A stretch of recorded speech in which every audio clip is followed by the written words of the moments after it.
Welcome to the premiere episode of the new TrineDay Studio Sessions podcast, brought to you by TrineDay Publishing and Richard Grove's Autonomy. My name is Scott Armstrong from Rebunked News and Grand Theft World. I am very grateful to be a part of this historic landmark discussion today, you guys. This is going to be a fantastic episode, a fantastic series. Really excited to be a part of it. Of course, we're here today to discuss TrineDay's newest, very popular book entitled Two World Wars and Hitler, Who Was Responsible? And we have an incredibly prestigious and esteemed panel of historians and experts on today's subject matter, including forensic historian Richard Grove, owner of TrineDay Publishing Chris Milligan, public speaker, lecturer, author Jay Dyer, professors and authors Richard Spence and Guido Preparata. And we also have author and everyman here to ask the questions I'm sure all of you are going to be thinking and wanting to ask. Tim Moxley with TrineDay Studios, and of course, Adam Finnegan from TrineDay Studios. So, wow, you guys, what the heck? What are we doing here? Are we going to just save the world, change the world here today? Well, we're going to work on it. We're going to work on it. So this, you guys, this is Chris Milligan from TrineDay Studios, TrineDay Publishing, excuse me. And yeah, so thank you all for including me in this project. I mean, this is pretty incredible.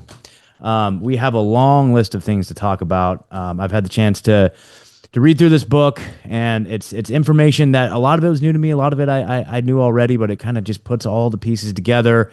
And there's a lot of pieces we're going to try to assemble here. And what is from here looking like a 6-part series on this book, starting with episode 1 today. And so I know that Chris wanted to start off with a presentation that he compiled, and to kind of give you guys an overview and kind of a broad perspective on the subject matter. We have to kind of pull back out a little bit. We have to start at the beginning and just kind of zoom in. And so what we're going to do is we're going to talk about secret societies, psychological warfare, and propaganda, and what all that looks like. So what we're going to do is we're going to go ahead and kick it over to Chris. He's got a presentation for us, and then I'm sure the panel will be able to jump in and add their 2 cents as we move along here. Yes, indeed. Thank you, Scott, very much. And thank you, everybody who's watching and giving us some time. I'm going to just dig right into it here and save a PowerPoint here. I start off here with Archimedes. You know, give us a place to stand, and we can move the earth. Okay. And then a quote from Gandhi. When I despair, I remember that all throughout history, the way of truth and love has always won. There have been many tyrants and murderers for a time. They seem invincible, but in the end, they always fall. Okay, we're going to talk about secret societies, psychological warfare, and propaganda. Okay, we're going to start off here. That's my daddy. Okay, he was a spook. He started off as an 18-year-old kid in 1936 as an exchange student to China. Then was in OSS. Actually, he was in COI first, and then he was in OSS while he was drafted. He got put in G2, worked with Ed Lansdale in Psy-War, was head of research and analysis for the invasion of Japan, and then he was branch chief head of Far East Research and Analysis Office. And he, I was just a little kid a lot of times, just following him around. And he finally, one day in high school, he looked at me and he says, what do you think of the Vietnam War? And I say, well, I give him a flip teenage answer. You got some rice patties and you've got a sack of hand grenades, and you go throw the hand grenades and win it for the good guys wearing the white hats. I'd been raised on John Wayne in World War II. He said we had to have a talk. Well, he waited a while till there was this professor in town, and he said, the Vietnam War is about drugs. There's these secret societies behind it. And then he said, and communism is all a sham.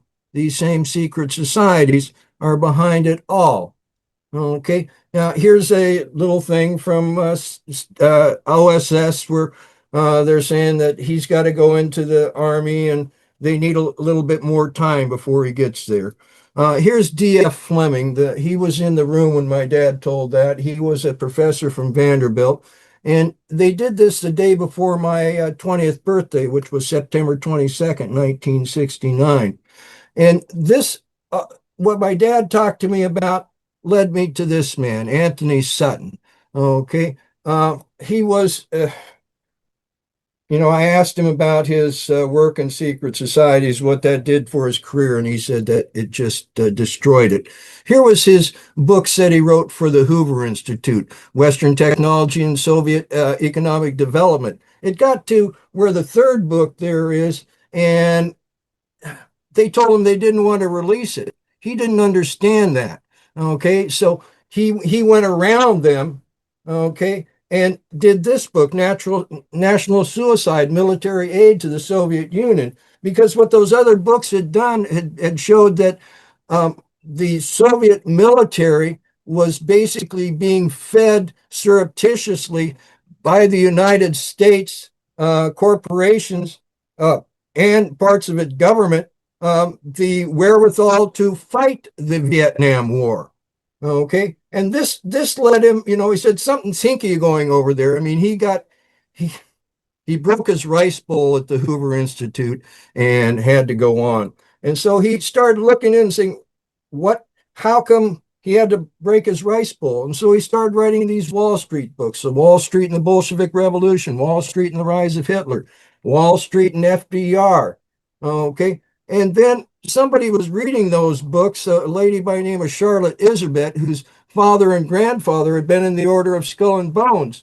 And she sent him a membership list of the Order of Skull and Bones, and he looked at that, and it took a while, but by 1984 and 1986, he started making these little pamphlets, and he couldn't get anybody to print them here in the United States. He had to get them printed in Australia, and they started getting stolen off the docks.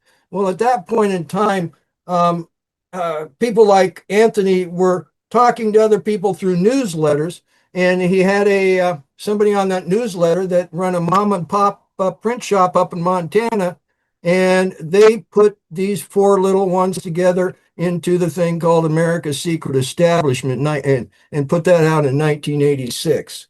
I ran across that book in 1988, and all of a sudden it made sense of what my daddy told me, because when my daddy told me that, communism's all a sham, I thought he was nuts. Okay. I mean, I'd been stuffed under the desk and everything like that. And it just, all this other stuff he had told me about, they were playing out a lose scenario in the Vietnam War and all, it just didn't compute. Finally, I came across this book and I says, oh, maybe my daddy wasn't nuts, and it made some sense. Okay. And so I became friends with Anthony, and we put out America's Secret Establishment again. And, I went and re-typeset the book and everything, and presented it to Anthony. And he said, oh, no. I don't.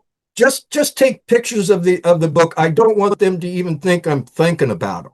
Okay. And then I got to meet him, and we became friends. And then we did Fleshing Out Skull and Bones, which has some of his last writings in there. But also there's some of his newsletters in there that show letter from George H.W. Bush in 1986.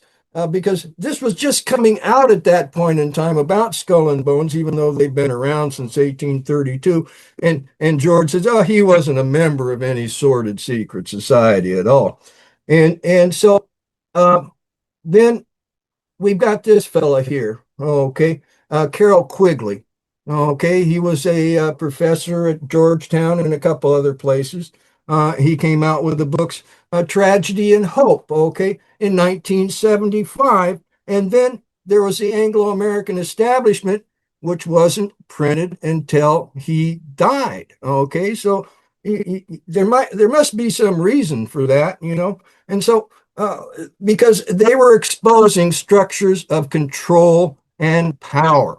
Okay, now here's one of the first. You've got the Knights Templar here in the Catholic Church. Okay, basically, Catholic Church has a few secret societies involved in it, and the Knights Templar was a secret society. And they were oppositional, okay, and a lot of well, the first use of the woodcut that is used for Skull and Bones was basically used as a thing that they would put on the door of people that were real sick. Okay, it was basically a quarantine sign, and so people, they don't want to go where people is sick, so people started using that sign. Okay, to gather people together when they were fighting the control and the power of the Catholic Church. Okay, so that's where that first came out with. And now here's a how the secret societies rule the world. Okay, it's a leviathan of three levels, and each level has three parts. Okay, the first part is mining metal and money.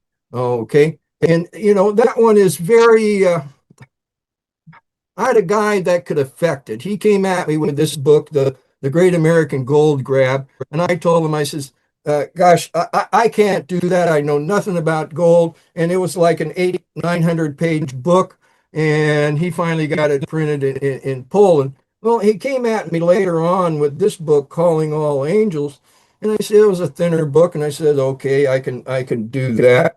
And this guy was a mining engineer. His daddy was a mining engineer. His granddaddy was a mining engineer. His great granddaddy was a mining engineer, one of the 49ers, and part of the Comstock Lode, and was the president of the Central Pacific. Okay. And we got this book out, and he was dead in 7 days, got run over by a hit and run lorry in England. Okay. Because that top level, they don't want people affecting that, because if you control the mining that the metals come from, that the money's based on, you're in a pretty good position. Okay, the next level there is drugs, guns, and oil. Okay, and that's a real robust area, and they do a lot of change in there. And with the drugs, we're dealing with these guys here, and then you have a situation where there's Dr. Carl Trocki of Opium and the Political Economy, and also Hopsicker used to say the same thing. He says, whoever controls the drug trade in a country controls that country, because it creates huge, huge amounts of money. Okay. And now oil. Okay. This is Dr. Benjamin Silliman Jr. there. He's a member of the Order of Skull and Bones, and he's saying there, gentlemen, it appears to me that your company may have in their possession a raw material from which, by a simple and not expensive process, they may manufacture very valuable products. He's talking about oil.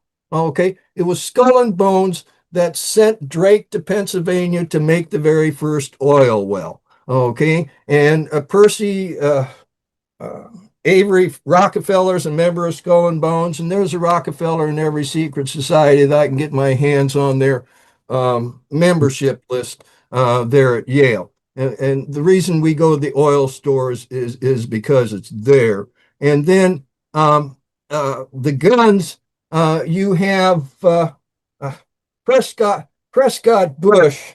He was a senator from Connecticut for a while, and Connecticut was nicknamed the Arsenal of America, or the Arsenal of Democracy, due to its significant role in manufacturing weapons and military equipment.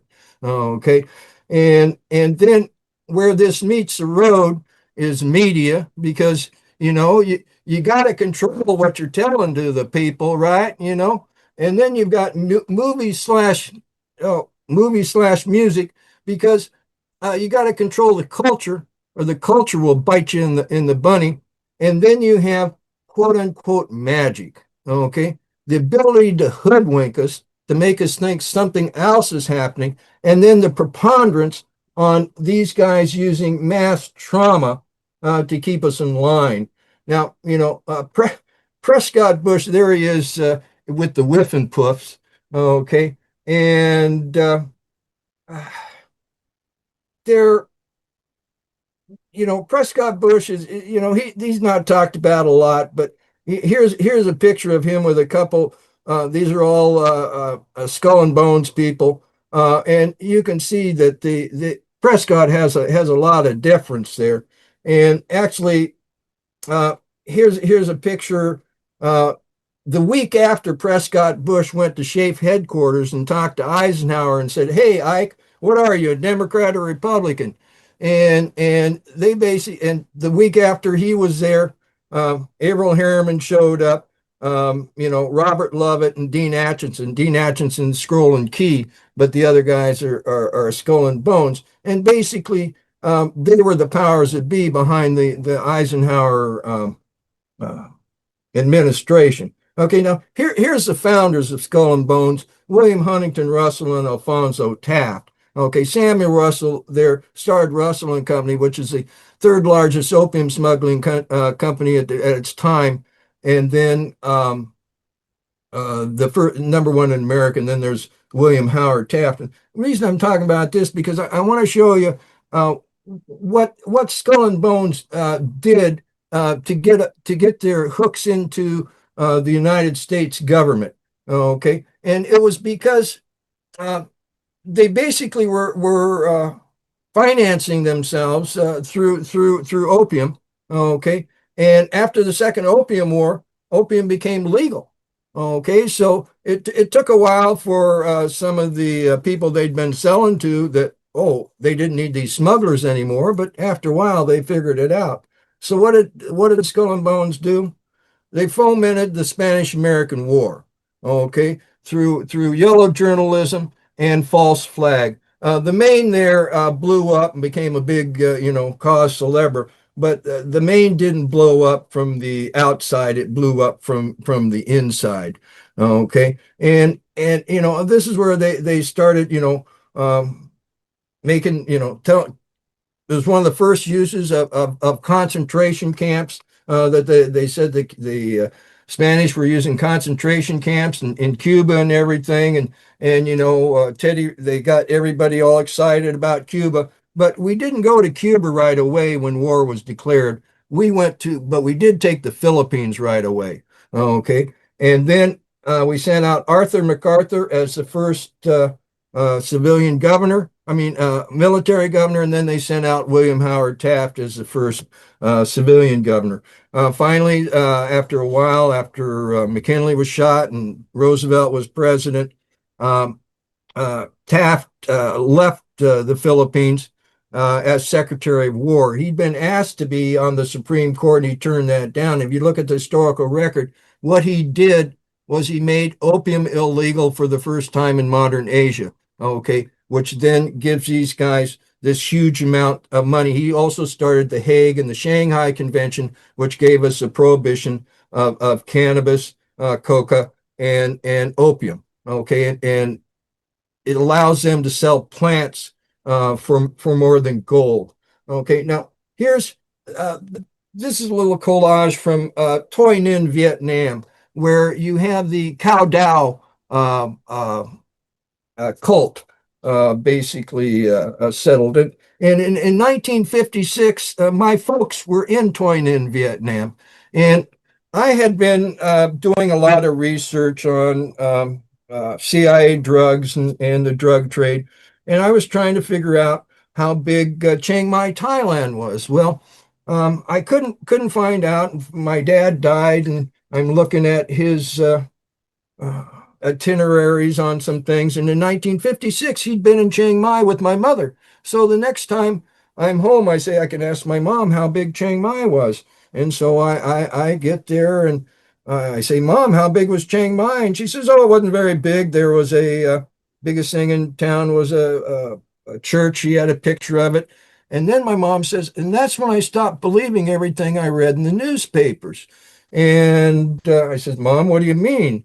And she says, well, because we'd been in Toi Ninh, Vietnam, and from there we'd gone to Bangkok and then Chiang Mai. And the big story in the newspaper was about how they were having, there was a big battle right where they'd been. And she said, there was no battle. We were having a picnic. And so I'm looking at my mom's picture book, and I find this picture of my mom. I mean, she's just, looking very nice there, and you can see there's Lansdale down there, and they're having a picnic. Okay, now and here's the full thing with my mom. It says Eudora out from Saigon with Colonel Lansdale and North Vietnamese military leaders. Okay, so what my daddy told me about the Vietnam War is about drugs. Okay, is absolutely true because what they were trying to do. Okay, and this is part of the psychological warfare. Okay, we all together as people have fail-safe devices so we just don't go jumping off the cliff. Okay. The first fail-safe device is known to us kind of as a dialectic. I call it the dark hallway. You go down the hallway, one way you'll bump into one side, then you'll bump into the other side. I say some things I know are true about intelligence agencies, drug smuggling, and secret societies, and I find somebody that I know is a spook saying stuff just a little bit more outrageous. Because by controlling the extremes, you control the middle. Okay, so that fail-safe device can be manipulated quite well. The next fail-safe device is this Generations, a history of America's future. And they show in there how we have four generations. We have an idealistic one, a reactive one, a civic one, and an adaptive one. And they go through history to move us forward.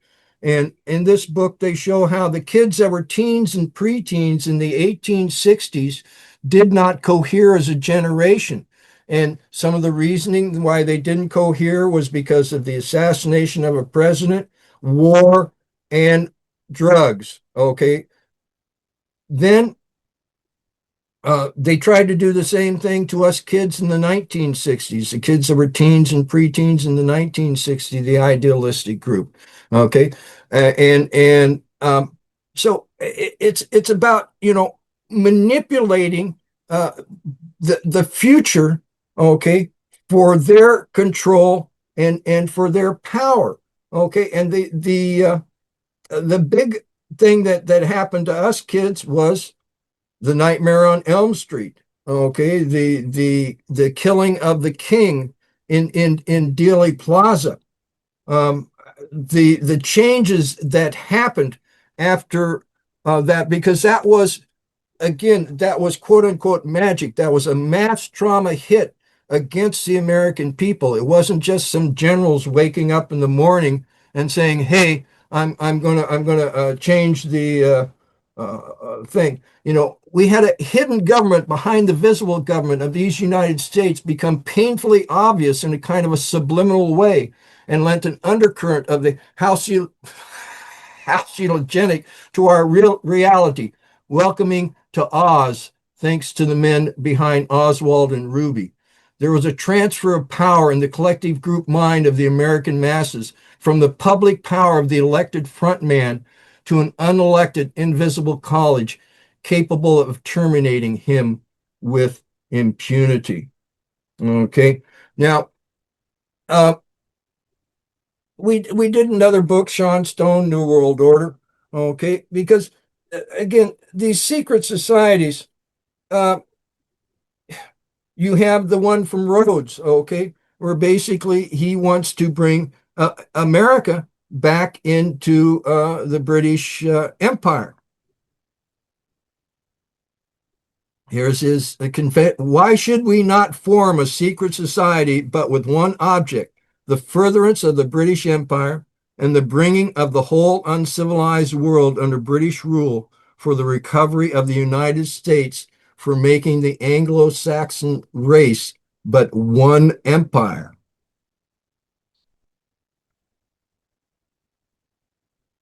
He organized his secret society with rings within rings to preserve the secrecy of his plan. The inner circle of the initiates being chose to the agenda itself, and the outer circle being people who participate in the agenda but weren't necessarily in the know of its real aims. This is very similar to the Masons. They're called porch brethren there, where they are used for, favors and different things. And then you've probably seen the oh, uh, pyramidal things that where they show on Masons, and you can be at one level and then at other levels. And one thing within the secret societal system, you can make somebody think that they're at the very top level, but they're actually at a lower level. Okay. And now here's a book we put out called Nebulae, which again they're talking about the New World Order there. And this was basically, it's based on a Belgian state police report where state police put somebody into the secret societies and to have them rise up and up and up. And they got up to the top and they found a whole bunch of different secret societies, all called the Order, but with a whole bunch of different flavors. Okay.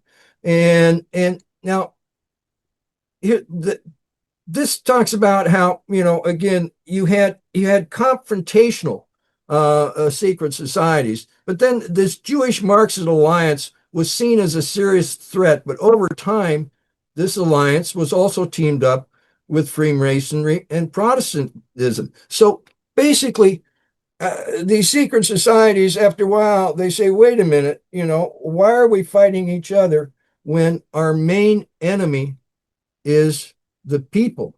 Okay. And they're doing this through psychological warfare and propaganda and the forms of mind control. Okay. And the basic forms of mind control are trance, ritual, trauma, and role playing. Okay. And here's one of there's been this thing about this alchemical action that these secret societies were doing so they could control the world. The first is the creation and destruction of primordial matter, the killing of the divine king, and the bringing of primary matter to primer terra. Okay, the first one is the atomic age, the Trinity site at the 33rd degree parallel. The killing of the divine king is the JFK assassination. And the last one is bringing the moon rocks down to Houston. Now, there's some question there. Did they go to the moon or not? Or are they just buffaloing us on this? I mean, and why are they doing all this? It's to create chaos. Okay, because 33rd degree is chaos out of order. Okay, yeah. This here is a little collage.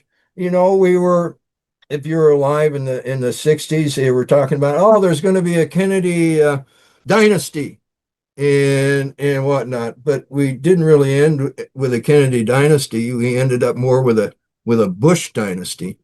And the JFK assassination is also related to 9/11 as far as the psychological warfare. And the psychological warfare, also going back to the Spanish-American War, one thing they did there is we had Spanish-American War, then we had World War I, then we had World War II, Korean War, Vietnam War, basically every 20 years. Okay, what did your kid do in the war, Daddy? What did your daddy do in the war? And they were creating a control mechanism, okay? Because after the Spanish-American War, they were able to get in and get the tax, and then the Federal Reserve, get us fake money. Then they take us to World War I to get us into debt, take us into World War II, get us into more debt, and also start off withholding with World War II, so they can have more control. Now, this kind of leads us to Jim and Jerry there. Okay, that's Jim MacGregor. And they came up with these two books, Hidden History, The Secret Origins of the First World War. And that was done by Mainstream Publishing out of Scotland, who's part of Random House. Okay, then they came at him and told him, hey, well, we have a follow-up book. They wouldn't publish it, even though Hidden History sold very, very well. They wouldn't publish it. So I had the honor of publishing their book, Prolonging the Agony, which just blew my mind. as far as World War One. If people really need to understand the perfidy that happened in World War One, because again, we have these secret societies playing games with us. You know, what my father said, he said, the Vietnam War is about drugs. There's these secret societies behind it, and the same secret societies are behind communism. It's all a big game. Okay. And these people will kill their own citizens and play a big narrative game on the world to accomplish their end game. Okay. And then this leads us to the book we're talking about here, Two World Wars and Hitler. And I can't say enough about this book. I mean, as you notice, I've had a lot of books in this presentation. I like books. I like to read books. I've read a lot of books, and I read a lot of books about the money power. I've read a lot of books about World War One and World War Two, but there is no book that puts it together the way this book to really understand the perfidy of it all there. And okay, I'll get off my That was soapbox that was here. great, Chris. Thank you so much for that presentation, man. That was fantastic. Now, but that really sets us up to where we need to go. And now I'm happy to announce that we are now joined by co-author of the book, Dr. Jim MacGregor, all the way from Scotland. Jim, how are you doing? I'm doing fine. Scott, thanks very much. Yep. Well, thank you for joining us. So much information there, and I'm sure everybody. Okay, so Chris, as you were doing that presentation, I could see Richard stacking books on his desk, like he's just chomping at the bit. But before we get to that, though, I really wanted to just touch base with you real quick, Jim, and just can you let us know what led you to being inspired to write this book? I want to talk about just the process of writing the book for just a second, and then we're going to dive back into everything Chris just talked about, and we'll unpack it with our panel here. Yeah. Well, my interest in the First World War began, in both World Wars began when I was a little boy, 70 years ago and more. And that grew out of terrible things that happened to my family because of those wars. My grandmother, MacGregor, her young brother, he was 19, her only brother, went off to war in 1915, and he was dead within 2 months. The Battle of Loos in northeast France in the First World War. And then 1939, my grandmother's only son, he was my father. He went off to war to fight in the Royal Navy, and he sailed all over the world for a time, and then there was an explosion in his ship, and he ended up with serious lung damage. And he was evacuated out back to Scotland in a war hospital, the Erskine War Hospital, in the banks of the Clyde near Erskine. It was a big stately home that had been converted to a war hospital back in 1916 to handle all the men that were Scottish men that were coming back from the Somme, terribly wounded. That battle went on for about 3 months. The first day there was about 45,000 British casualties in the first day of that battle, just to give you an idea of the scale of it. Horrendous. So my father was at Erskine Hospital, and he married my mother in 1943, and they were allocated a little cottage that was built in the hospital grounds for men that could live semi-independently from the hospital. And I was born there in 1947, sorry. And when I was a boy growing up in the 50s, I was always in the hospital visiting the men that were badly wounded at the Somme, running errands for them, getting them cigarettes or lemonade or whatever from the canteen. And I got to know a lot of these men. And then a bit later, I eventually went off to university in Glasgow to study medicine. And while I was studying medicine, I was also reading a lot of the books on the history of the First World War mainly by British historians from Oxford, particular professors from Oxford University. And I fully believe the narrative they were putting out that Germany was responsible for the First World War, and Britain had fought a noble war against tyranny, and the young men from Scotland and England that went out and fought and died, they were martyrs for freedom and truth. And I thoroughly believe this. And then when I graduated, and I was still going back to the hospital to visit my parents, and I was going into the wars and chatting to the old men that were there. Some of them terribly wounded. Some of them had no arms, no legs. Half their faces were blown away from exploding shells. But they all remembered me, and it was very nice. But so that kept my interest up, and I started when I was at Glasgow University. I was using a fantastic library at Glasgow University, and I was picking out books on history, and I picked out a book by American professor Harry Elmer Barnes, and I was astonished at this book. He said, no, the British historians have got this wrong. It wasn't Germany that was to blame for the First World War. It was much more on the shoulders of England, the burden of blame. And as you can might imagine, I had believed all the mainstream British history since I was a boy, and I was now in my mid-30s. And I had cognitive dissonance. I was really struggling to come to terms with this. Why is this guy saying this and this saying this? And that troubled me for a long time. I was really struggling to come to terms with this. What the hell was going on? And it was then that I picked up the books that Chris has just discussed, by Carol Quigley, Tragedy and Hope, and the Anglo-American Establishment. And the Anglo-American Establishment it blew my mind, basically. I'd never read anything like this, but it made a lot of stuff fall into place for me that I could never figure out. And that was, as Chris has described it, he related there was a secret society set up in London in 1891, and it was very rich, powerful English ruling class men, but big landowners and people who were at supposedly the creme de la creme of society, and they had set up the society, and Cecil Rose wanted, and Alfred Milner, who was his second in command, these guys wanted to expand English rule across the world, basically expand the British Empire. It already had control of about 2/3 of the world, and they now decided they would expand it to the whole world, and they knew that they couldn't do it alone, so they actually brought in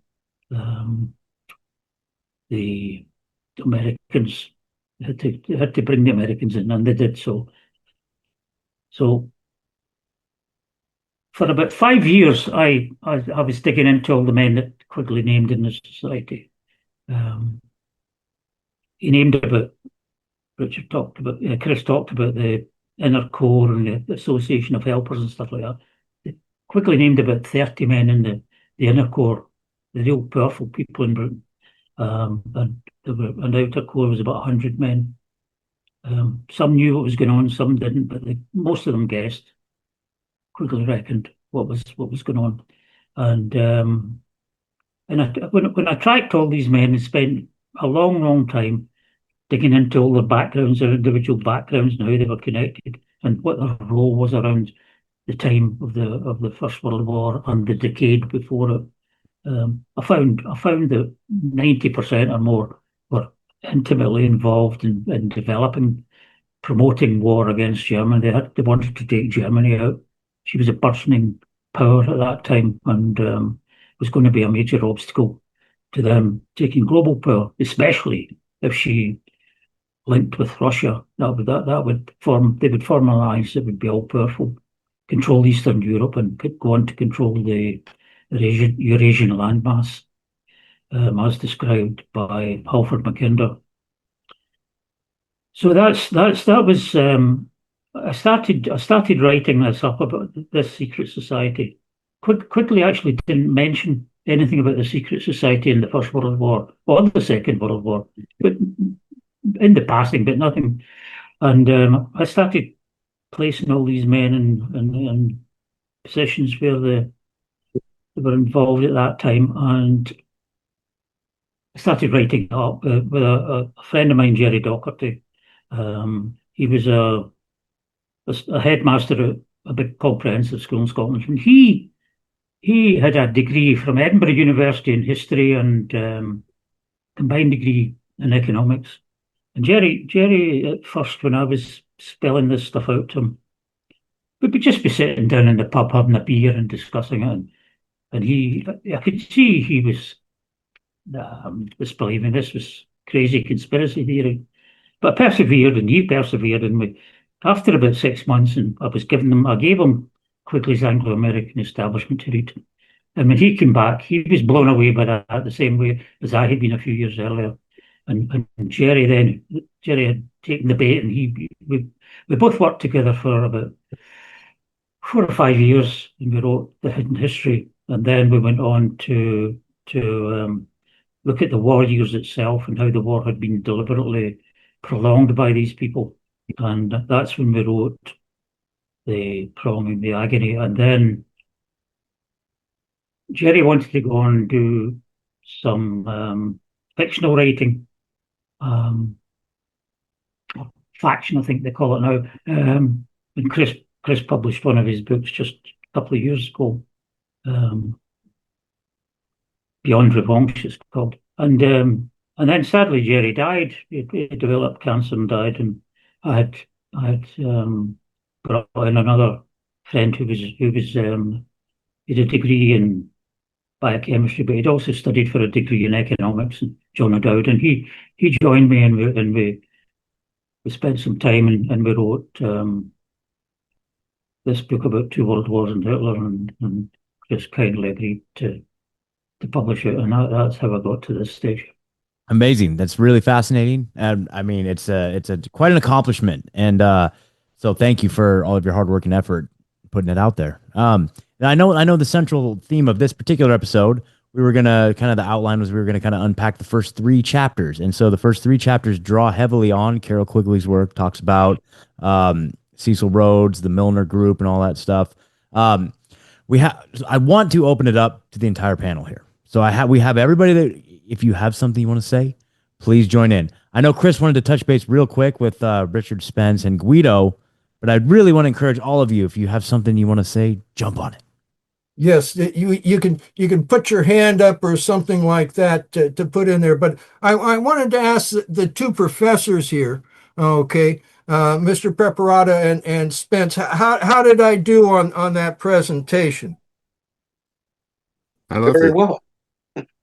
I'm very intrigued by all the drug stories of your dad. I mean, I wanted to ask a lot of questions, but probably we'll do it some other time about the Vietnam War and all that. It's intriguing, fascinating. Well, it to me it illustrates the lengths that these guys will go to control the narrative, because if they can't control the narrative, it gets out of their control. And yes, war and revolution, war and power, war and war and war is quite a controlling mechanism. And Jay Dyer, can you talk a little bit about psychological warfare and propaganda and how it affects us Well, this esteemed panel, I'm sure knows. I'm not being facetious or exaggerating. I feel like there's quite a few people here that know this subject better than I do. But my experience is, in undergrad reading, just happening to check out kind of classic texts on World War II propaganda and how that worked. And then I got a hold of a book that came up in your lecture there. I didn't even know who you were at the time. Had not heard of TrineDay, but I happened to my library to get a hold of America's Secret Establishment, because in these college classes we were talking about OSS and CIA and that history, and I didn't know anything about it. And at the same time taking some classes that were dealing with Hollywood and the overlap between entertainment and history and geopolitics. And so we did a whole class on Oliver Stone films, and that raised a lot of questions about JFK and then Nixon. And, Stone put the deep state into quite a few of his films and questioned things. And so that led me to going, down these rabbit holes. And you start to realize that, as Chris pointed out in his lectures, in that grid of control structure, media, music, movies, and magic, the M's, that was something I just found fascinating. I didn't realize there would be such a strong overlap between those two. So I checked out books like Paul Leinenbarger's book on World War II propaganda. It's a very famous text. I read some books on Gladio and that kind of stuff, and just basically never stopped going down the rabbit hole since then. So TrineDay played a huge role, actually, in my waking up to this kind of stuff. And as Chris pointed out in his slides, propaganda psychological warfare really meant to give us a false view of reality. It's just meant to give us the manipulative view that the establishment wants so that we go along with whatever they need at that time. And war is one of the best examples. You think back to the Bush era. I was just reading a book about all the propaganda that was used for Desert Storm and for, invasion of Iraq, and tying it loosely to bin Laden, which there was no connection between Saddam and bin Laden. But they used that PR firm, and they had the girl who was the daughter of the Egyptian ambassador coming out and saying, they do the babies from the incubators. And she was weeping. And this basically marshaled, I think, something like, 80-90% supporting the Bush effort at that time for the original invasion. And then another, key example of this kind of basic low-level propaganda that comes to mind that some people may not know was, I was reading a book, one of the official British intelligence histories recently, and Christopher Andrew, he publishes the big fat official whitewash history of MI5, MI6, and so forth. And they put a new book out about the relationship of intelligence agencies to spies. So this is from the establishment, and you get to the later chapters in the book, and intelligence agencies and acting is what I meant to say. It's called spies and acting or something like that. And they come to this section about the intelligence that was given at the time of the Iraq, right before the Iraq War. And they said this unknown agent that was giving this intel about Saddam's, weapons of mass destruction gas attack that he was going to do.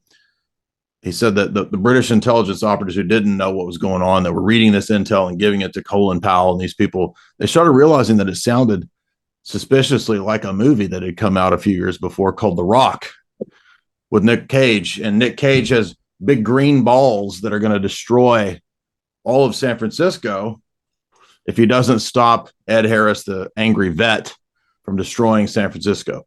And as they admit in this book, they felt like this operative was literally just pulling from the Sean Connery, Nick Cage movie, The Rock, using this mythology to put out the idea of this potentiality of Saddam's weapons of mass destruction stuff. And to see that be admitted in the book, they're really mocking the public. They're mocking the British and American public that they fell for something so stupid that was so obviously made up and so obviously from a movie. I can't think of better examples of just how ridiculous and at the same time dangerous and at the same time effective propaganda became with movies. And you could think of I think Bernays says something to the effect in his propaganda book that there's never been a more effective tool for propaganda in the world than Hollywood. And so that's kind of what sent me down that rabbit hole. Yeah. I mean, speaking of Hollywood, I mean, TrineDay, I've had, well, the executive producer of 24 saw how 24 was being used to propagandize the American people. So he looked out on the internet for honest books. He came across TrineDay. They were trying to make 3 of our books into movies. Okay. And that's when they pull out all the stops. They don't like, us printing books, but not that many people read books, okay? But everybody goes to the movies. So that's when they pull out the knife. And I mean, they've stopped them several times. I mean, the stories are just amazing. But if I could ask Guido, I mean, you came out with the book Conjuring Hitler 10 years ago? 20. 20 years ago. Mhm. And it it stuck with some of the public, but still it's not considered kosher history, is it? No, and I guess one of the problems with it is people told me it was too hard to read. So that's why I did a shortened version of it called The Incubation of Nazism, but which is okay. I like the big one better. I don't know. I was the editor, Pluto Press, this Englishman, thought he was going to become a millionaire because of the book, but then he got cold feet. I mean, he wanted to do a big distribution with big names. And then the British Marxists rose, some Reddit and said it was just a disgrace of a book, and so he got scared and ditched the thing. So it never really achieved any kind of major exposure or something. But yeah, Mr. Spence, Yes. what when you look at all this, I mean, you've been a professor and teaching students, and students must come at you with questions. I mean, how do you deal with material like this? Well, I mean, material that's contrary to what might be considered the standard screenplay in history. Okay. So we talk about this thing called historical narrative. It's an historical narrative. And narrative is just a high class way of saying story. It's a story. So what all historians do, what the whole craft of history is about, is basically trying to assemble data, collecting as much data as you can, and then trying to put that into some kind of story, try to construct it into a narrative to hopefully explains what happens. Now, the thing about this is that in almost all cases, you actually end up with very few facts. Okay, this is when you have to watch that word fact. Okay, what I mean by fact is not something that is readily held and believed, because you don't believe facts, you know them. You believe in something when you don't know it. It's a substitute. So knowing means that there's absolutely no question about it. I mean, the fact can simply be that a document exists and that it says that. Okay, that the fact isn't that necessarily what that document says is true. The fact is that the document exists and it says this. And that's one of those things that you often have to look for in history, because you'll find documents referenced or talked about claiming that they said one thing that when you actually go back and look at them is never actually said. So there's always this kind of editing of information as it goes along.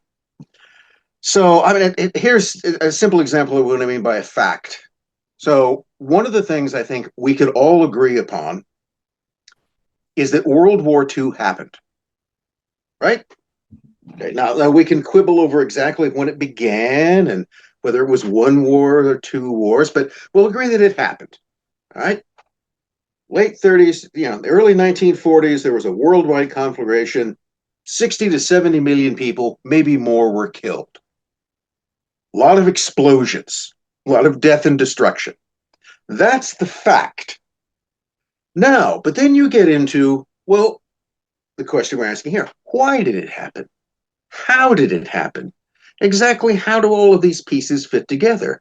Well, there, everything becomes less certain. Everything becomes a matter of opinion. It becomes a matter of taking particular facts and assigning significance to them. So that's the next thing that historians do. They collect facts, and then in their narratives, they decide what significance to give to particular facts. And you can do that. You can argue that, well, this is this is extremely important. This is what we should focus on. And this other fact over here, well, it really happened, isn't important. So let me give you an example of that pertaining directly to what we're talking about today. So here's a fact. In 1877, 24-year-old Cecil Rhodes wrote out his first will. Now, I might wonder, why did a 24-year-old write out a will?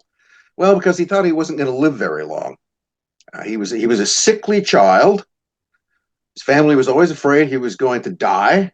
That's why they sent him off to South Africa, because they thought the climate would be better for it. Suffered from asthma. They thought he might have consumption. And the interesting thing is that he was quite right. He will die at 49. He's not going to live long. That's one of the things that kind of drives him. So this 24-year-old writes a will, and that's one of the things that includes this statement that you had in your PowerPoint about what we need to do is to construct a secret society that will basically create a world order based around the British Empire. The British Empire will control everything if significance. It will be the world order.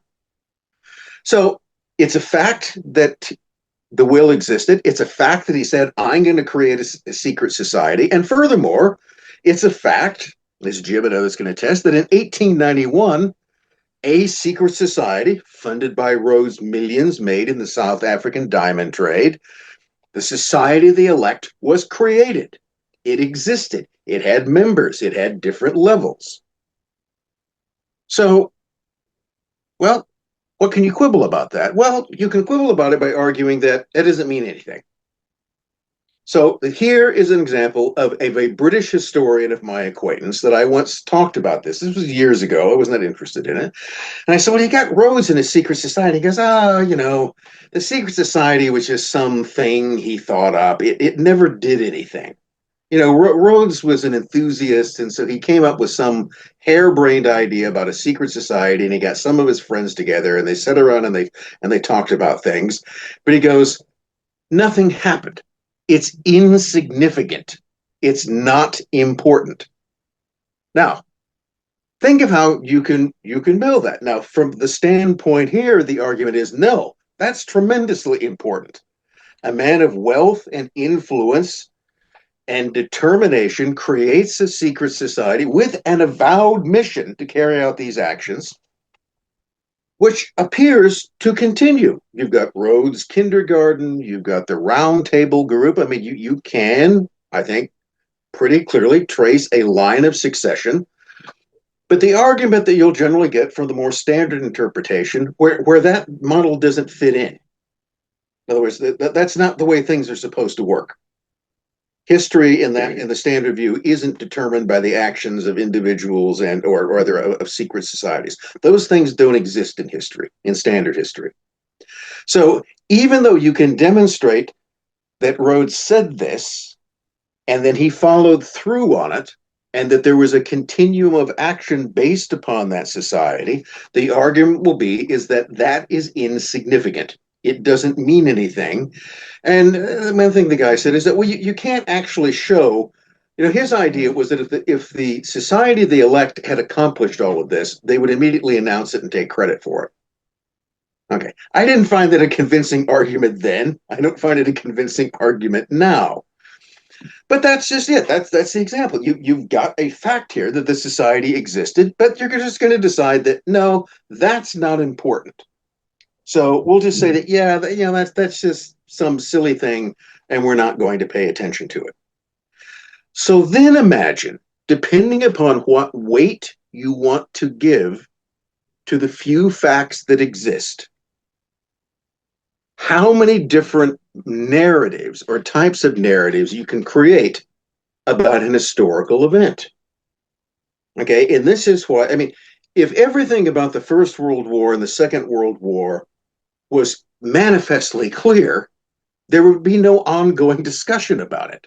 Okay, there would be no ongoing discussion. But then again, you've got people like Jim and others, and the simple thing is that often when you begin to look at when you go back and you begin to look at the facts or the original sources as they exist, you find out that it doesn't really match the story. It doesn't seem to fit in.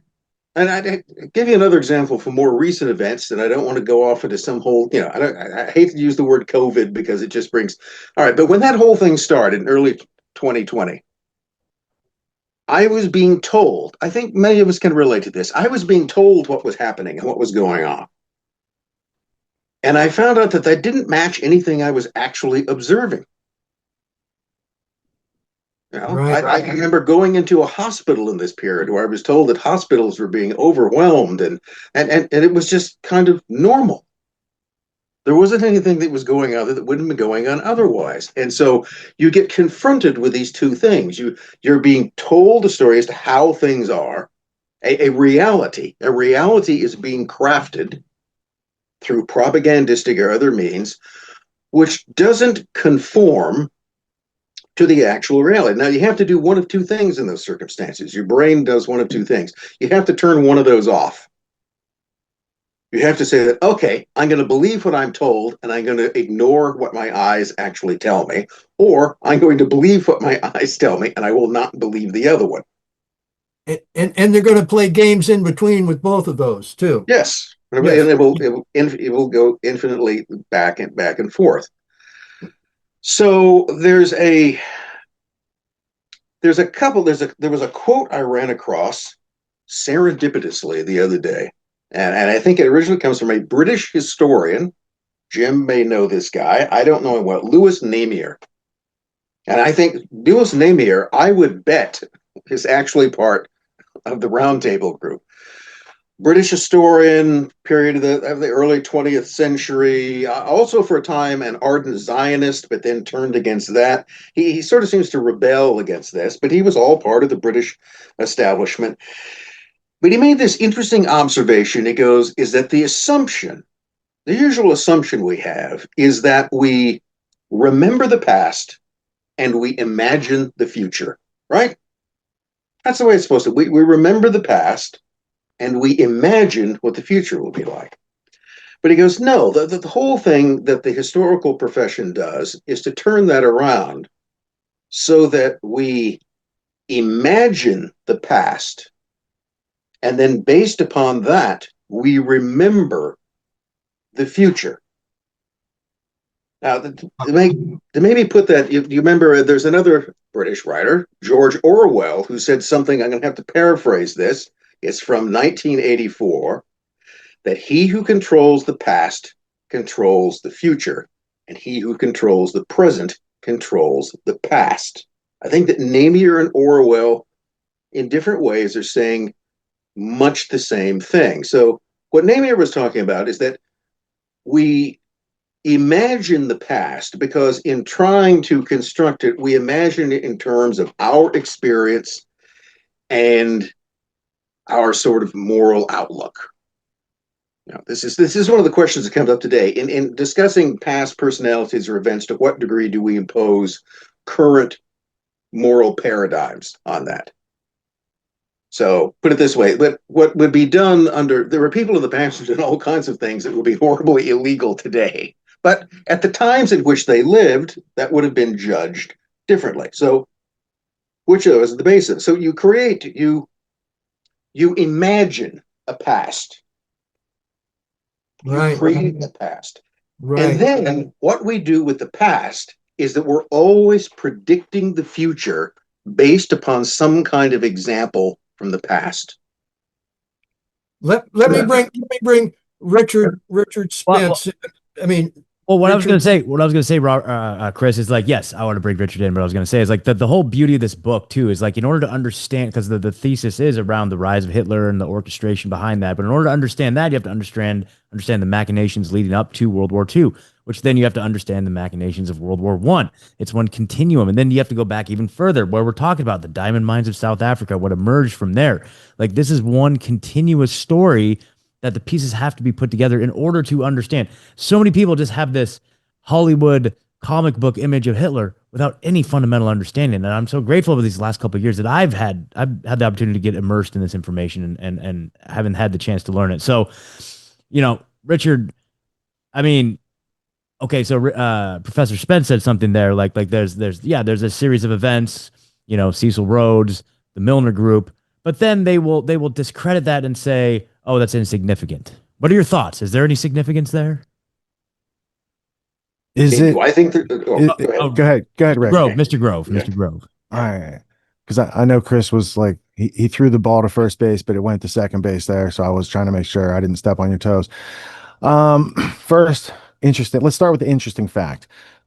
Hitler came into Western language in English, right? He wrote a book in German, but somebody had to publish it in English for it to reach the Western world and get support from New York City, Wall Street people, and robber barons in the West, right? The eugenics crowd, Cold Stone Harbor. So Blanche Balfour Dugdale and her husband bring Mein Kampf into English, and they are related to Arthur Balfour in the Balfour Declaration and all that came with that. So there's interesting baggage that comes along with just discussing like what is the origin of Hitler's power in that structure? How did he rise up after the Treaty of Versailles to become their leader? Who funded him? Who armed him? Who gave him the industrial power and the production lines? There's a lot there, right?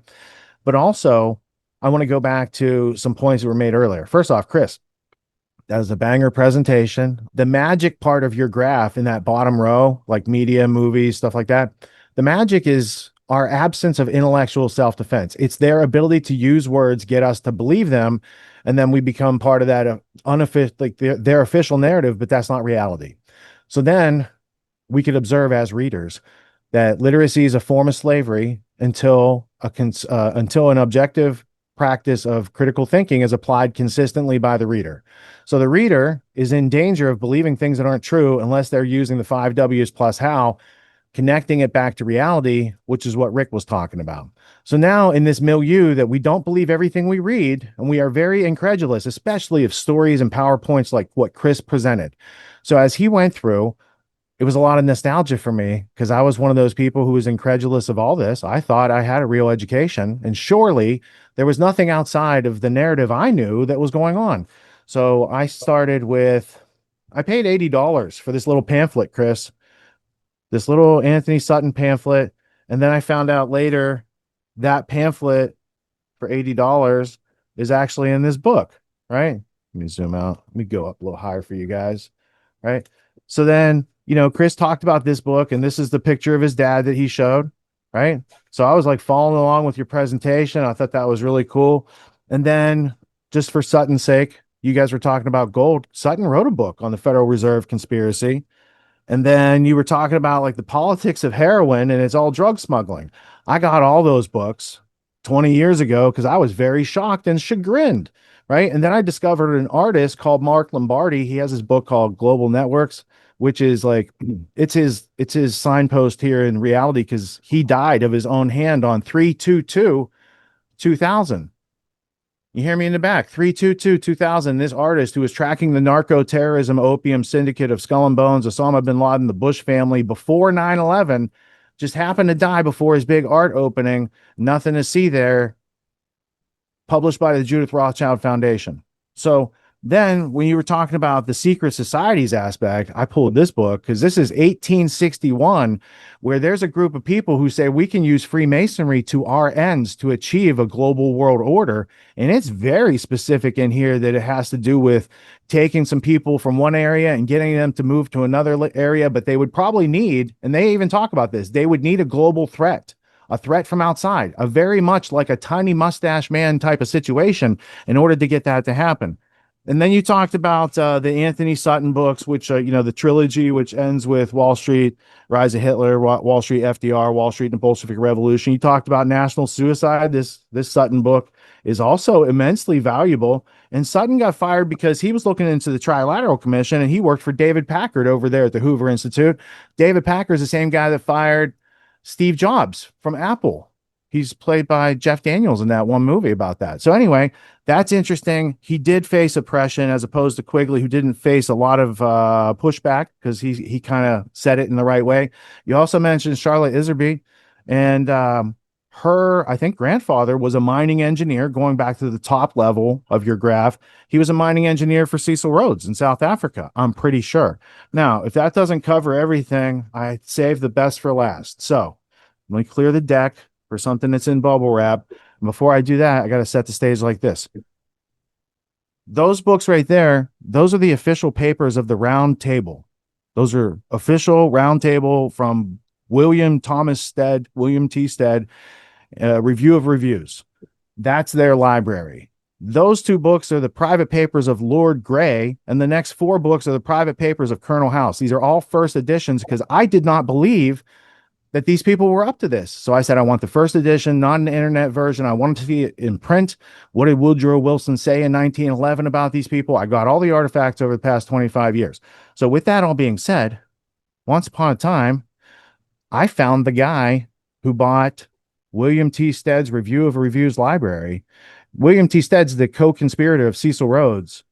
And this is William T. Stead's copy of that book from the Review of Reviews library. So this is the co-conspirator of the worldwide plan to take over the globe, but they need America back in the puzzle to do that.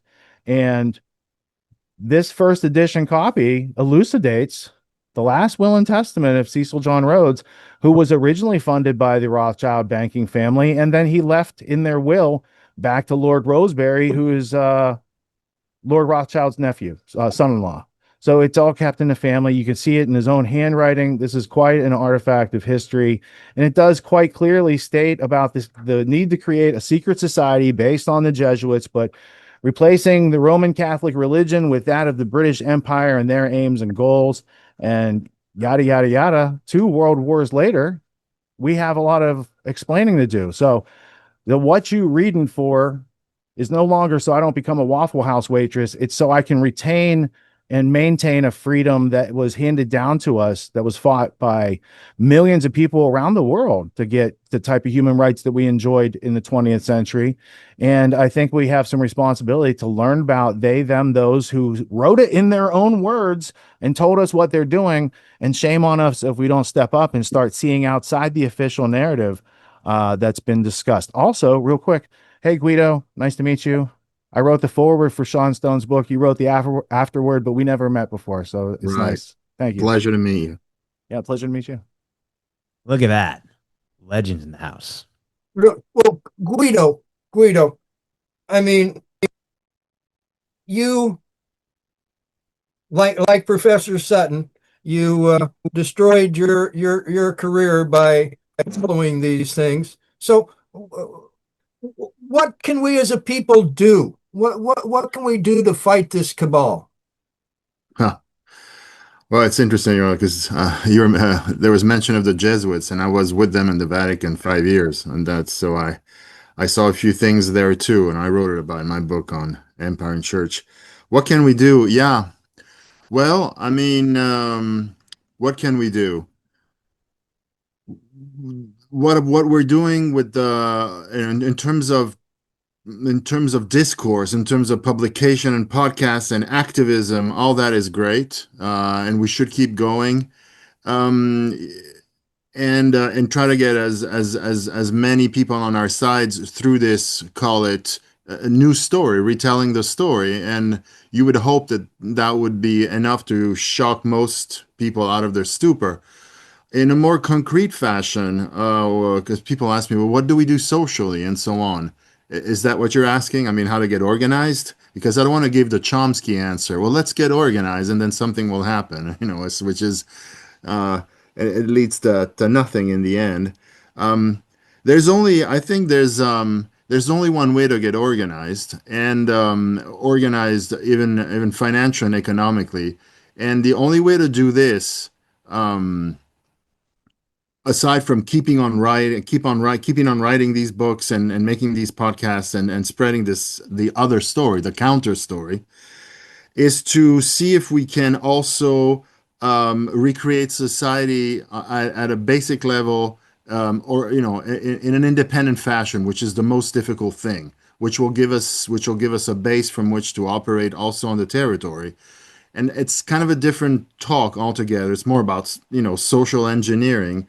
And what I say that basically, if you want to create a different society from which we can organize, because right now there's not much we can do because most of the people and most of the people we're trying to reach, they're in the machine. They're deeply in the hive, and they are subjected to a lot of fear. Most of it being the job security, right? So there's one thing that I don't fully understand, and is I would have thought long that there was no need for the big players to play games because they had us by the throat a long time ago with job security and the fear and all that. But apparently there's something in the system yet which still is not under their control. I keep saying that in all the discussions that I have with like-minded people. There's something, otherwise they wouldn't do things like 9/11, which for me was a chasm, a very important, extraordinarily important, the most important phenomenon. We lived, for me, in the post 9/11 era. And so why do they have to play these games and produce these shows and keep us like that? So there's something they can't control yet. I don't know what gauges they look at, but there's something that it still makes them twitchy. I don't, and you would think they control everything, right? I was hearing Orwell. Orwell is the most important book, the book within the book. He tells you everything. Oceania is the empire. They've reached it. Now they have everything. They have the Vatican, which was the last empire they didn't have. Well, non-territorial empire, which now is theirs.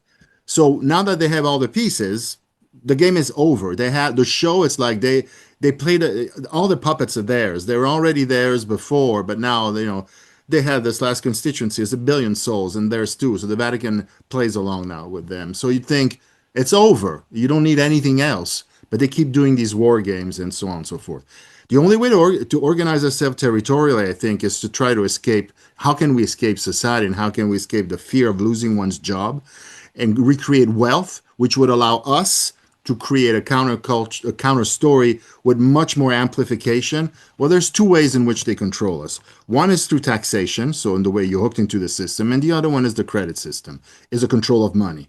So what we have to do is there a way to create groups or shelters or shells for us from so you need a legal expert. So you create associations where you can screen yourself from taxation to a certain degree, which allows you to recreate a base economy, but could be sophisticated in time where you control the money supply. And to do it, according to all the things that are out there, and many of which I've written, about having a money that's treated and handled differently from the one which they now have, because we talk a lot about money and the Federal Reserve and all that, and that's key, and that's an aspect that it's also mentioned in Conjuring Hitler.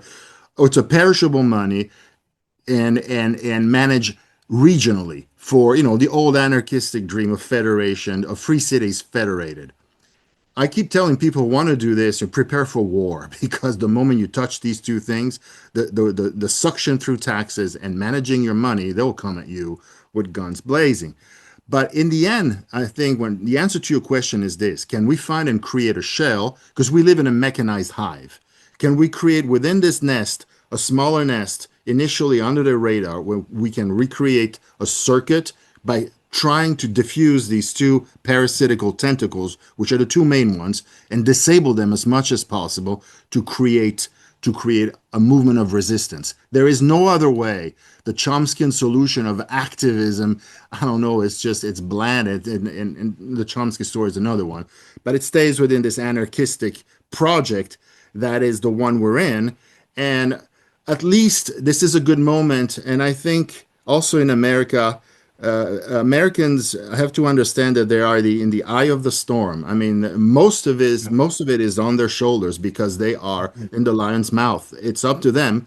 But the good news is that I'm telling you, you have oceans of supporters in Europe that would be ready to join this federated effort in trying to create this movement at every level, propagandistically, in discursively, which is what we're doing now, but also to get organized on the territory in the way I was trying to sketch. And I hope I didn't sound too utopian.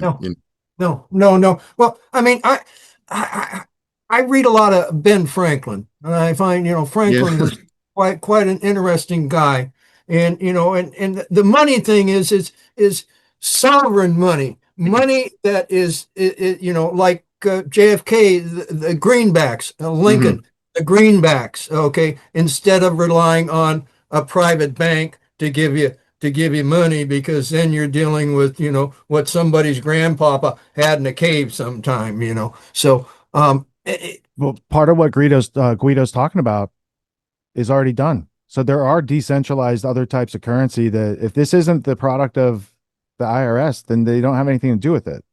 Freedom people across the country, like these might be New Hampshire goldbacks or it might be Wyoming, but there's different places around the world that manufacture these and they're made out of gold. They're polymerized and you drop it in a crucible to get your gold back. But this is 5/1000ths of a troy ounce, and then they make much bigger bills.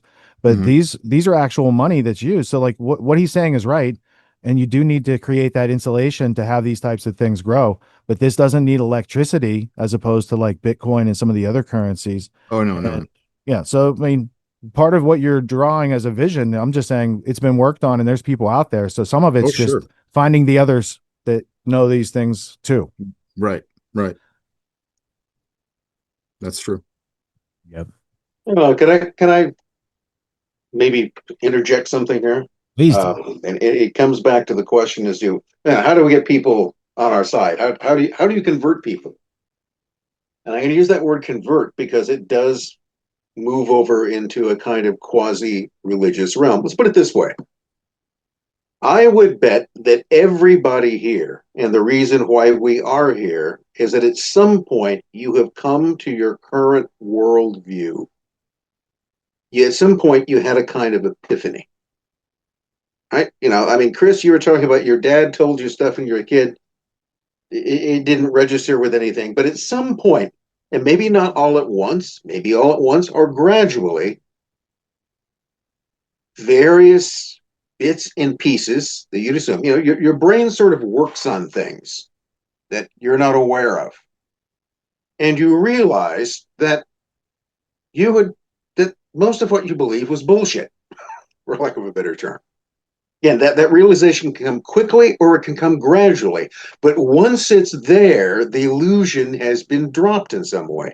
Now, the thing is that I'm not sure most people are going to get that. And for the reasons that Guido was talking about, they're simply too tied up in other things.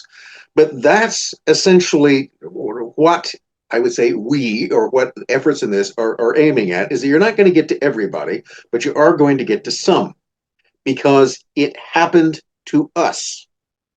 It is possible. And, I'm not going to claim that everything that I believe now is absolutely correct. I don't know. I probably believe all kinds of other BS things as well. But it's not the same BS that I believed before. I can see what that was. And it becomes, I hesitate to use the term, but it becomes a bit like a religious conversion. Yeah.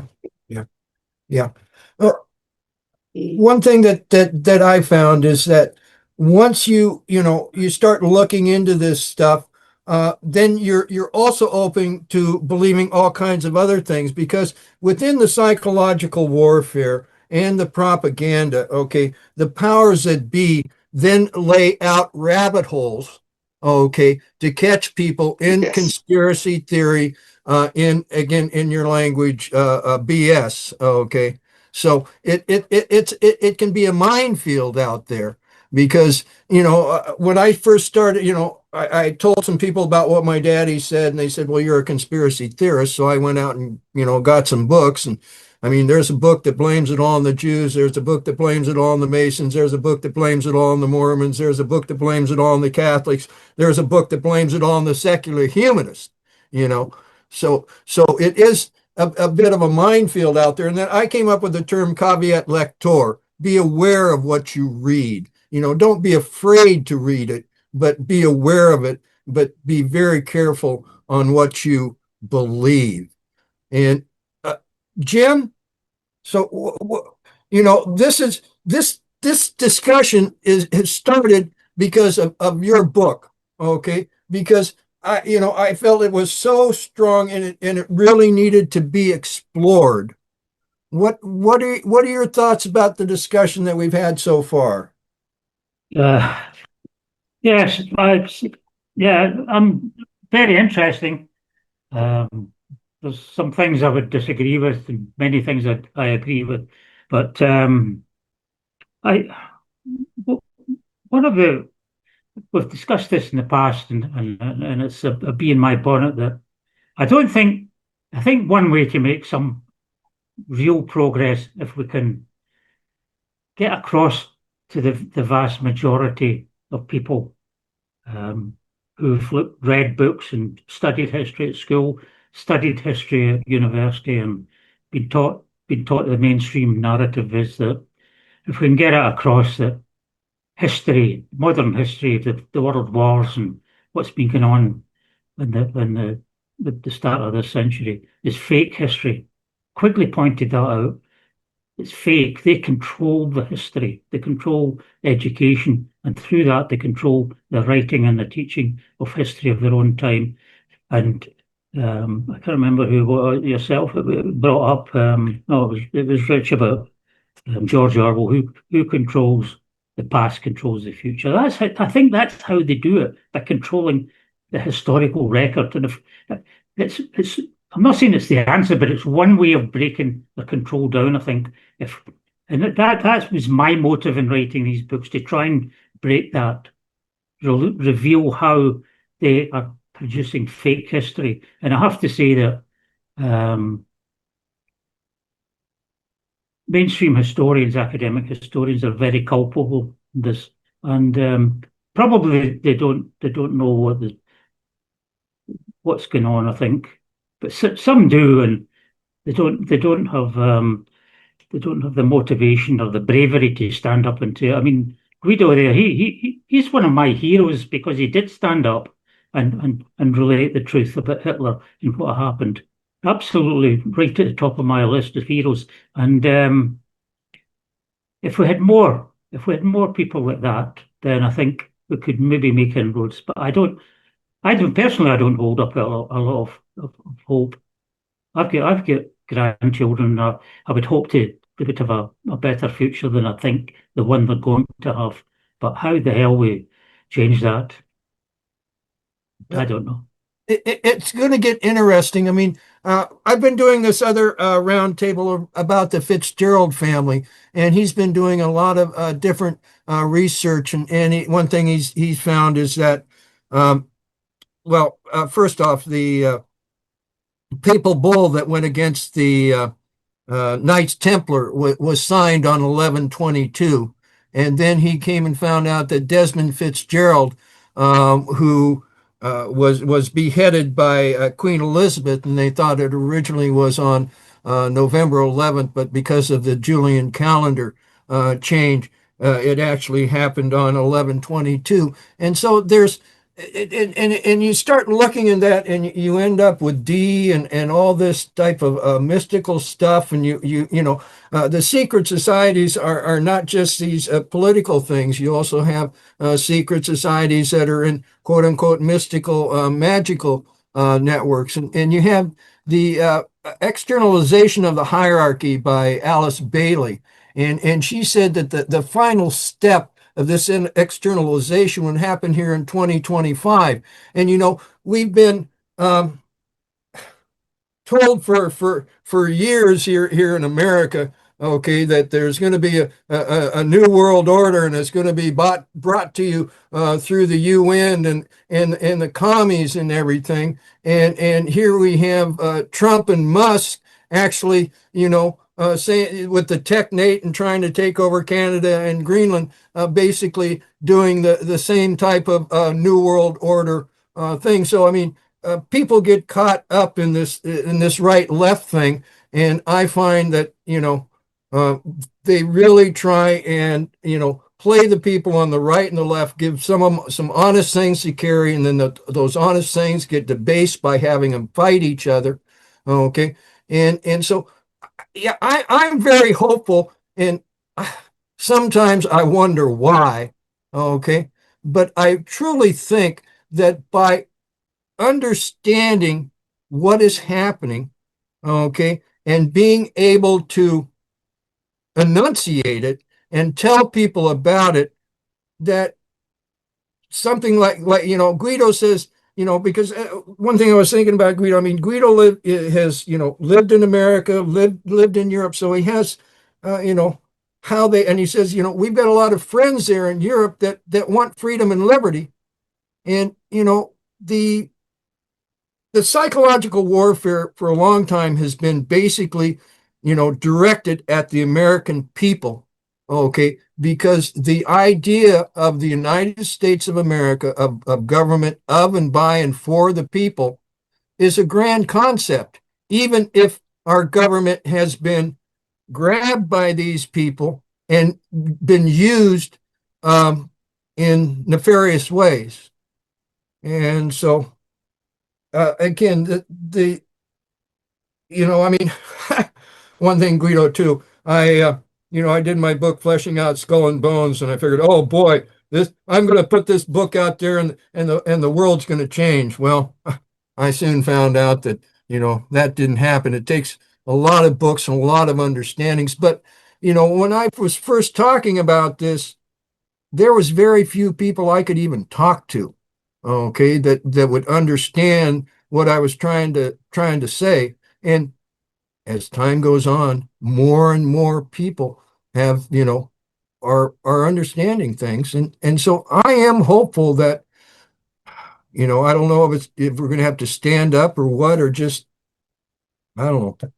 I'm hopeful for a better world for our children. But well, there's a quote, I'm not sure that it's entirely true, that apparently Winston Churchill at one point in the film is credited with saying, you can't negotiate with a tiger when he has your head in his mouth. And I thought, well, that sounds great. And even if it's not historically accurate, the idea that we are at the mercy of the tiger, as Guido was saying, that we are to a degree tethered by the mortgage. We're tethered to our job in order to work that shitty job that pays the mortgage and pays the taxes. And if there was a way, and to some degree, what Richard Grove had mentioned about separating to some small degree our finances from the wider machinery, that maybe that would be a step in separating ourselves from the tiger, to not continue to feed the tiger, because that's what we do when people are forced in Milan to work in factories that don't pay them a livable wage and manufacture the products for Gucci or for Fendi or for whomever, that are then sold at exorbitant prices, enriching a tiny few while continuing to subjugate the small fishes that feed, well, instead of the tiger, let's say the whale. Separating ourselves out in incremental ways, we can begin to do that. And I think that the great value in Jim's book is that if we can read that book and begin to understand, as all of you have said here today, the lie that has been constructed is it an attempt to control us. It's always been that way. If we can, through reading Jim's book, understand that the current wars and the current structure is the same exact thing in a new suit, and if we can then immediately begin to question the stories that we're being told and not accept that for what it is, then we can begin to intellectually separate ourselves away from that and come together in a way that no longer widely accepts what we're being told, and in some possible future live a life that is not dependent upon endless wars and subjugation. Absolutely. Absolutely. Very well said. Well, you guys, this 90 minutes already. Like, oh my gosh, like this has just been flying by. But I'm sure there's so much more each one of us has to say. I wanted to go around, touch base with everybody, have any closing comments, any final words of wisdom, and maybe we'll start with Jay Dyer. Well, I took a lot of notes on that presentation, so thank you, Chris. I appreciated it. I would say that there's a couple good books that are very relevant to the topic today. The Secret Affairs book by Mark Curtis, Hegel and the Hermetic Tradition. Richard was talking about the Moses Hess book, which I just recently got. And if you read, not that Richard didn't, but what's interesting is as you get into the latter chapters in the epilogue, it talks about dialectics, and it talks about utilizing dialectics, Spinoza, Hegelianism, and that's, I think, the attitude of this clique or this oligarchy that runs things. The By Way of Deception book by Ostrovsky is another one that should be read by everybody if you haven't read it. And then I recently read Michael Graziano's book Aaron into the Wilderness, which is a academic text on the history of CIA relationship with religion. And the Wim Hof book on John Courtney Murray, Henry Luce, and the Vatican is also very important.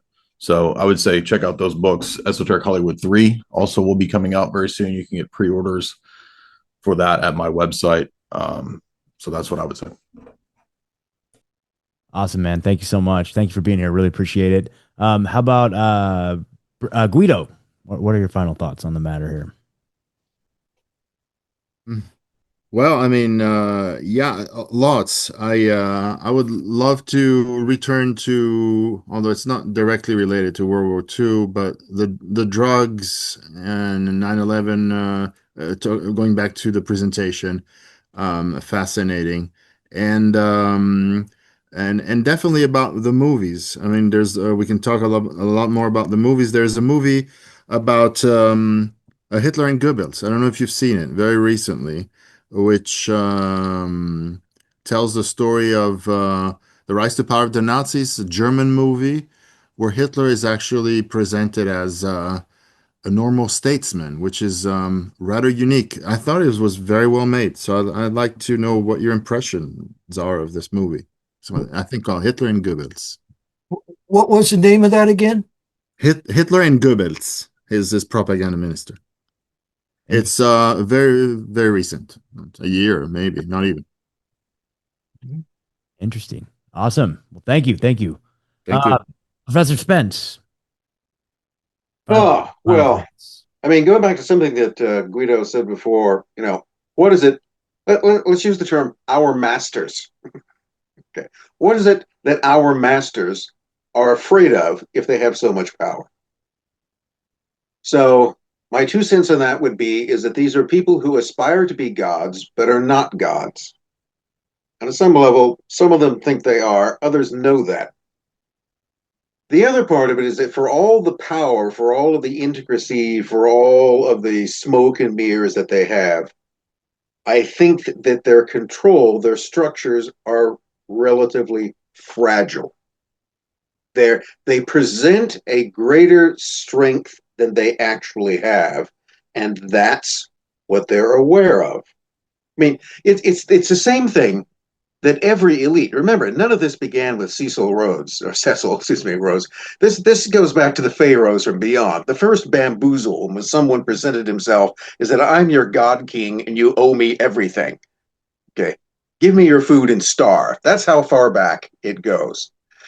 But the thing which has always haunted the masters is that the slaves or the servants can, even if a portion of them, rise up and destroy that. That's why you have to be so controlled. That's they're outnumbered. Right, Sure, they're outnumbered.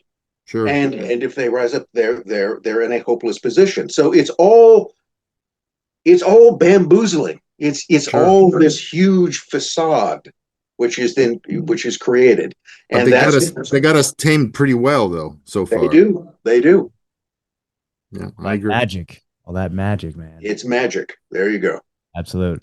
Thank you so much. And then Richard Grove, what are your final thoughts? Oh, you saw I wasn't paying attention. You wanted to call me? I was going to build on Rick's point. There's a quote from Aristotle, Alexander the Great to Aristotle. I'll just do it at the top of my head. And Alexander's trying to conquer the world. And Aristotle, his teacher, is back in the West, and he's published a book on critical thinking and rhetoric. And Alexander chastises him. He's like, how do you expect me to excel people if you're teaching them the methods by which we control them? I bid you farewell. Sorry, I didn't mean to do that. I'm sure that's going to be taken out of context now. All right. So to Jay's point, in Anthony Sutton's How the Order Controls Education, or it's chapter 8 in Sutton's other book, this is the pamphlet, he talks about the right and left Hegelians. So you can't just assume you heard Alex Jones say Hegelian dialectic. You got to read and understand what it's like the ends of a vice grip that they're using to squeeze people. And there's a lot of history about it. And traditionally, that's what I've talked about since my first production in 2006, which does talk about the greed and the censorship and the gold, oil, drugs that Chris was talking about in that Matrix. If you want to keep up with the news every week, I do a show called Grand Theft World every Sunday night. It's like 7 hours. I do it with Scott, right? Scott's my co-host. We're intersecting that history so people can actually understand. And then during the week, I teach people what they took away from our education in order to make it schooling. And then you get an education back again. You get to learn anything and then direct it toward your goals and be a successful person. Build that insulation that Guido was talking about against the New World Order. They want you to be dumbed down, fearful, not thinking, definitely not taking action and making moves using rhetoric to peacefully communicate your needs and not plunder other people's production. So it's what I can do during the week to help be part of the solution. But I have a lot of fun with Scott on Sunday nights when we break down the crazy news, because it's definitely not the narrative they're feeding you. And you need to be able to step outside that narrative in order to see all these other interesting facts that these esteemed authors have collected over the years. Yeah, absolutely. So if you kind of like this flavor of conversation, definitely come check us out on Grand Theft World. That's for sure. And then I want to shoot it over to the TrineDay guys. So Tim and Adam, if you guys had any final words, final thoughts, anything you want to close us out with? If I could just quickly quote the old 60s rebellion idea that if they gave a war and no one came, what would they do? And to that point of our withdrawing our power and not participating in that subjugation of ourselves, that would go a long way toward what Richard Spence was talking about, how we are the larger number. We can use that power. It doesn't have to be a bloody revolution. It can be a quiet revolution that we simply recognize our power and stop giving it away, consolidate and work together so that we can live a life of peace and self-sufficiency and not be living one of fear. Awesome, man. Thank you so much. Adam, did you have any final Yes. thoughts? Sure. Yeah. I mean, I remember when it was 2020 and I was in autonomy and I was putting out that the book review of the Anglo-American establishment, and we were talking. I think it was with you, Rich. We were talking. It was the William Stead. Is that how you say his last name? Stead. Yeah. They were talking about rounding up pedophiles and stuff, and we were talking about how it kind of sounded similar to what was going on before the whole Trump uh, election and everything, and how this guy was saying it from within the same group, you know. But yeah, I have tragedy and hope in Anglo-American establishment, and it was the first time I got to hear more about Chris's father, and so I really enjoyed that presentation. But yeah, I just kind of I enjoyed listening to everybody today. It was a really great time. Awesome, man. Thank you so much. And of course, Dr. Jim MacGregor, co-author of the book. So we touched on highlighted some of the content in the first 3 chapters. We'll be coming back next week to continue on for the next 3 chapters. What are your thoughts about today? And do you have any final words for us? Sorry, I missed that, Scott. Oh, nothing. No worries. I was just saying, so awesome premiere episode. Like, I feel like this is a pretty historic episode. What are your thoughts? And do you have any words of wisdom to leave us with here today? Question everything. Question everything. Awesome. I love Everything it. you, Yeah. everything you're taught, question it. That's what Quigley told his students continually. Perfect. Develop your mind, ask questions. Don't accept what they're telling you, whether it's professors or whoever. Question everything for yourself. Amen for that. We're all about that around here. So thank you so much, Jim. We'll see you next time. And then Chris Milligan, what's up, man? Close us out here. I wanted to, thank everybody for spending the time and giving us some time here and having some discussion, because that is really where change comes, around a table and around discussion, so that we can learn from everybody, and then we can, figure out, okay, where we've been, to figure out to where we go, and to relate to a couple of these points. I've always found that we're dealing with basically priests and pirates, okay? Because the priest, he figured out, well, if I make some smoke come out of that hole over there, hey, they'll come and bring me food, and they'll even bring me their kids and stuff like that. And then the pirates, when you're a sea-based civilization and you get onto these landlubbers, you know a lot more than these landlubbers. So you use your knowledge to subjugate them. So basically, these secret societies are kind of these priests and pirates working together. And we really didn't get into two world wars and Hitler much during this one. We will get to it much more in the next roundtables that we're going to do. But I really wanted to give us a grounding in understanding the secret societies and the psychological warfare and propaganda that they use against us. And that's what we're dealing with. And that's how they were able, okay, to pull off World War I and to pull off World War II.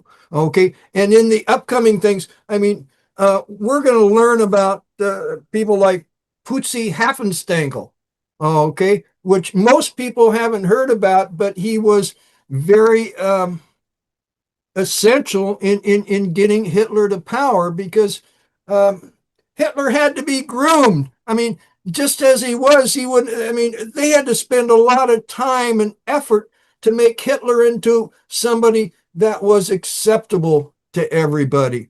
And so, again, I really appreciate everybody's time, and we're going to ask for some more, because that's what it's going to take. We have to understand what's going on so that we can make a better world for our children. Awesome. And well, Chris, thank you for having the courage to put the book out in the first place. Thank you, Jim, for having the courage to write it. And if you guys want to get your own copy, you can be ahead of the game, so we'll have another episode out in a couple weeks. So in the meantime, order it. Okay. Two World Wars and Hitler. Who is responsible? That's at TrineDay.com. So go to the website and order it today so that you can read about everything that we're talking about. So, awesome. Well, guys, thank you so much. Really appreciate it. And we'll be back next time for episode 2, and we'll get even further into it. So this has been TrineDay Studio Sessions. My name is Scott Armstrong. We'll see you next time.